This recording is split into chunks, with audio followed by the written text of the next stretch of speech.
তিন জিনিসের দিকে তাকালেই সওয়াব। কয় জিনিস? জোরে বলেন। এক নাম্বার আন-নাযার ইলাল মুসহাফ, কোরআনের দিকে তাকালেই সওয়াব, পড়া লাগবে না, পড়লে তো সওয়াব আছে, তাকানো মাত্রই।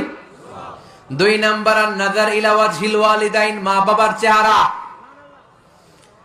মা বাবার খেদমত করলে তো সওয়াব আছেই, টাকা দিলে তো সওয়াব আছেই, কিন্তু মা বাবার চেহারার নজরের দিকে যদি রহমতের নজরে একবার তাকান, একটা কবুল হজ করলে যেই সওয়াব, ওই সওয়াব আমল নামায় দিবে কে?